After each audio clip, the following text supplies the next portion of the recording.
A tudományt említetted. Én már nagyon régóta gondolkozom ezen, hogy egyfajta ilyen glóriával körülvett szimbólummá, filozófiai fogalommá vált ez a tudomány, holott valójában minden évezrednek, minden évszázadnak az úgynevezett tudománya az nem más, mint az emberiség, az egyes emberek, az úgynevezett tudós gondolkodású emberek, vagy akik a tudománnyal foglalkozó emberek gondolatainak az összessége. És hogyha ezt a megértés kérdéskörébe hozzuk, akkor itt egy nagyon izgalmas kérdés van, mert szerintem mindig olyan a tudományunk, amilyen a megértési szintünk. Nem? Egyetértek, persze. Egy picit, ha Wilberhez megyünk, akkor azt mondjuk, hogy mikor a logikus összefüggéseket megnézzük, vagyis tudományosan vizsgáljuk a dolgokat, és ugye itt Einstein óta egyértelmű és matematikailag igazolt, megfigyelés tárgya, és van egy megfigyelési folyamat. Tehát ha ebben nézzük az igazságot, ami bizonyítható ugyanolyan körülmények között ugyanarra az eredményre vezet, ugye ez a tudomány, ez az 5-ös szint. De van egy 6-os szintünk, a 6-os szint azt jelenti, hogy ezt te mind tudod, de ebből kihozol valami olyat, ami több ennél, ami mélyebb, magasabb, átfogóbb ismereteket hoz, és ezt ugyanúgy meg lehet majd tudományosan bizonyítani. Tehát Einstein, amikor felfedezi a relativitást, az 6-os szint. Amikor matematikailag bebizonyítja, az 5-ös szint. Ahhoz kellett, hogy ő matematikailag tudja bizonyítani. De itt egy picit, ha ettől eltávolodnánk, akkor azért a 6-os fölött még van 4 szint. Tehát a megváltozott tudatállapotok nagyon izgalmasak. Ha most az Einsteinre föltettek volna egy EEG-t, és az agyhullámait nézték volna, valószínűleg, amikor ezt felfedezi, akkor téta vagy delta hullámba lett volna. Einstein valószínűleg ezt úgy élte meg, hogy nagyon mélyen elgondolkozott valamin, és rádöbbent. És az a pillanat, amikor rádöbben, az valószínűleg egy hullámkisülés volt, nagy valószínűséggel téta legalább. Na most a ember úgy gondolja, hogy ha okos vagyok, akkor én tudok ilyen felfedezéseket tenni racionális tudatba. Erre mondom én azt, hogy nem. Tehát meg kell változni a tudatállapotnak, és hát egyre inkább el fogunk oda jutni, akármilyen nehezen is fogadja a tudomány, hogy a tudatállapot határoz meg mindent. És az egész világ, az egész univerzum, beleértve az Istent is, az tudat. A tiszta tudatnak valamilyen megjelenési formája, ami már mindig szennyezett. És hogy ez alap. Ehhez nem kell se istenhit, se istentagadás, semmi. Ezek egyszerűen valóságok. Ugye az mi rendszerünkben ezeket dharmikus igazságnak hívjuk, amik örökök. És hogy ezt mennyire tudom én elfogadni, az az én tudatállapotomtól függ csak. A dharmától nem függ, az mindig itt van, körbevesz bennünket, örök, nem szűnik meg. Az, hogy én ebből mit tudok lekódolni, és mit tudok bevinni, az tőlem függ, és ennek mi az akadálya? Az az akadálya, amit eddig tudok.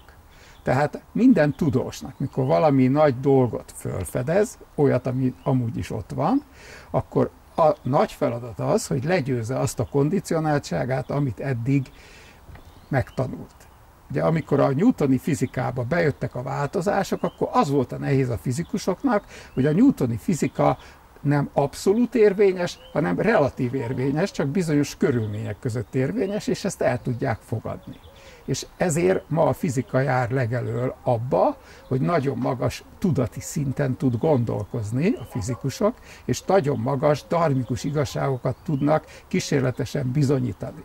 De ezek eddig is ott voltak, tehát Newtonnak is ott volt, csak a Newton tudata azt a fizikát tudta hozzáférhetővé tenni, ami abban az időben óriási nagy dolog volt. Ma már ugye általános iskolában tanult adatok ezek csak, ahhoz képest, ahol tart a fizika. Na de a nagy fizikusok azért azt mondják, hogy nagyon keveset tudunk, és hogy rengeteget meg kell ebből ismernünk, és a megismerésnek a lépése az mindig egy szinten följebb van a tudománynál. És ebben nincs már kérdés, én úgy gondolom, és ez akármilyen részére igaz. És ha ezt kitágítjuk, akkor elengedhetjük a tudományt, és azt lehet mondani, hogy minden, ami az ember léthez kapcsolódik, az egész teremtett világot beleértve, az a mi tudatállapotunktól függ, hogy én abba a tudatállapotba mit tudok elfogadni, mivel nem értek egyet, mert az a kondicionáltságom, az a hitrendszerem, és valahol kialakul valami, ami másodpercre változik, ez lesz nekem az én tudatom. Tehát, hogy én mit tudok magamról, de mit tudok a világról is. Ez állandóan módosul és változik. Ezért ugye teljes egyetértést azért elég nehéz elképzelni, mert nincs két egyforma ember tudati szinten. De van egy nagy lehetőség, hogy halladhatunk a tudat tágítása felé. És hát erre kidolgozott módszerek vannak, ez mindenkinek a rendelkezésére áll. Ugye ennek vannak bizonyos lépései, és nem véletlen, hogy nagyon sok tudós ember valamilyen személyiségfejlesztést és valamilyen spirituális úton való halladást is még sokszor úgyis, hogy nem pontosan tud róla, megél, és összefügg azzal a magas kreatív teljesítéssel, amit ha most a Wilberi szinteken gondolkozunk, akkor a 6-os szint jelenti, vagyis a hálózatszerű gondolkozás. És ma már ez fizikailag abszolút látszik, tehát a fizikai világképbe ez a hálózatszerű összefüggés teljesen elismert és bizonyított jelenség. Még az az ember tudatfejlesztési módszereiben nem ennyire elfogadott, tehát például sem a pedagógia, sem a tanítás semmi nem követi ezeket a rendszereket, meg kell, hogy majd újuljanak és követhessék. És hát van egy másik oldal ennek, hogy itt vannak a tradíciók, amik ugye sok ember fülét bántja, ahol ezek sok ezer éve ismertek, nem tudományosan megközelítve, hanem valószínű kinyilatkoztatás szintjén. Tehát a közvetlenül abban a tudatállapotban a dharmikus valóságot az illető megélte, és ezt a valóságot hozta át. Ugye hát ennek az írásbeli formája legősibb az a védikus bölcseleti rendszer, ami nincs változtatva, ami mindig is igaz. Persze, hogy milyen kultúrában valósul meg, ott vannak különbségek, de az alapvető törvényekben nincsen semmilyen különbség. És hogy hát ezek mozgatnak bennünket, akár tudjuk, akár nem. 400-500 évvel ezelőtt sok mindent nem tudtunk, amit most tudunk, de akkor is ezek a törvények mozgattak bennünket, abba a kultúrába, abba a technikai fejlettségi fázisba, és óriási lehetőség van az emberiség előtt, de hát ugye ezek a törvények, ha megsértjük, akkor a törvényeket sértjük meg még akkor is, ha nem tudjuk. Annak következménye lesz. Az a karma. Hát igen. Na most ugye az egész univerzumot alapvetően nagyon kevés dolog mozgatja, ha ezt tudjuk érteni, csak azért nehéz érteni, mert jönnek az ellenállások. Hát ez az egyik ilyen törvény a dharma. Tehát azok a egész teremtett világot mozgató törvények, amelyek nem szűnnek meg a teremtett világgal se, hanem örökök, ez a dharma. Most ezeknek a megvalósulása az a karma. A karma nem örök, a karma mulandó, meghaladható, és az emberi fejlődés egy kiemelt lehetőség arra, hogy te elérd a dharmikus szintet, és kifejlődjél a karmikus korlátozásaidból. És az, hogy én, ha most ezt a hitrendszert követjük, az, hogy én nekem mi a dolgom a világban, az erősen determinált karmikusan. De a determináltságon belül, és ezt aláhúznám, ahogy csak lehet, a szabad akarat ad egy lehetőséget, de mindig csak a determináltságon belül.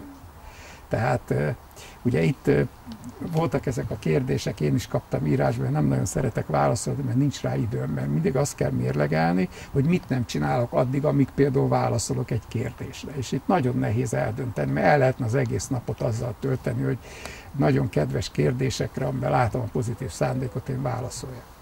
És az egyik ilyen az, hogy szeretné a betegségtől megszabadulni, kiradírozni, mintha nem is lehetne. Nem is lehet. De hát ugye ez azért nem fog menni, mert a betegség karmikus. Azzal neki dolga van. Nem a betegséget kell megszüntetni, hanem meg kell azt a karmikus helyzetet haladni, ami létrehozta a betegséget, mint egy lehetőséget neki, hogy fejlődjön. És ha ő meg tudja a fejlődést fejlődni, akkor nem kell, nincs szükség a betegségre, és nincs szükség a szenvedésre. De az emberek úgy szeretnének a szenvedéstől megszabadulni, hogy ne szenvedjenek. Nem lehet. Szenvedéssel két dolgot lehet csinálni, ez már itt elhangzott, szenvedve szenvedő, vagy szenvedve fejlődni. Nincs harmadik lehetőség. Ezt komolyan kell venni. És az, amikor elkezdjük kitágítani a tudatállapotot. És és ebben a kitágult tudatállapotban hozzáférhetővé válnak olyan lehetőségek, amelyek a racionális tudatban nem hozzáférhetők. Ez nem azt jelenti, hogy kiradírozzuk a karmát. A karmát nem lehet kiradírozni. Abba lehet segíteni valakinek, hogy másképp reagáljon arra a helyzetre, amiben szenved. Vagyis szenvedve fejlődjön. És nincs fölmentés. Nem lehet alkudozni. Nem lehet kicserélni. Ez kőkemény dolog. Ha szeretném érteni a világot, ami körbevesz, akkor talán ez az egyik legfontosabb dolog, hogy értsem meg a karma törvényeit, és értsem meg azt, hogy a mögötte húzódó dharmikus valóság, az hogy függ össze, és én hol tartok ebbe a fejlődésbe. És akkor akármilyen nehéz élethelyzetem van, akármilyen erősen szenvedek, akkor is ebbe tudnék fejlődni. Vagy nem tudok, és akkor ugye ezek a segítségkérések általában azt tükrözik, hogy úgy szeretnék megszabadulni a szenvedéstől, hogy ne szenvedjek. Így sajnos nem lehet. Csak ilyet valakinek a szemébe mondani, amikor mondjuk egy szklerózis multiplexe van, és benne ül egy nyomorékként egy tolószékbe, nagyon nehéz, hogy ő azt el tudja fogadni. Amikor hall egy olyat, hogy a megváltozott tudatállapotban hozzáférhetők azok a teremtési lehetőségek, amik például ezt a betegséget létrehozták. Csak ebben benne van az is, hogy el kell tudni jutni abba a tudatállapotba, amit én nem tudok helyette, én abba tudok segíteni, hogy ő eljusson. Én soha senkit nem tudok meghipnotizálni, ez egy hazugság. Mindig önmagába dolgozik valaki, én csak tudok neki segíteni, hogy ezt a munkát végezze, tehát el kell jusson oda, én nem tudok helyette oda menni, én a saját önismereti problémáimba tudok dolgozni csak, és abból ő tud csak kijönni. Tehát igazából egy pszichoterapeuta egy dologba tud csak segíteni, hogy valaki változni tudja. Egyébként nem tud. A változást mindig az illetőnek kell megtenni. Ez az egész univerzumot átható törvény, a galaxisoktól kezdve a csigáig mindenkire érvényes, és akkor lehet mindig tovább menni a fejlődésbe, hogy kiéltük, megfejlődtük, és tovább haladunk. Tehát ezek nagyon fontos hiedelem dolgok, de leegyszerűsítve, kicsit ismétlek, ha nem értem a dharmikus összefüggéseket, akkor a karmát nem tudom érteni. Ha nem értem a karmámat, akkor nem tudom magamat érteni.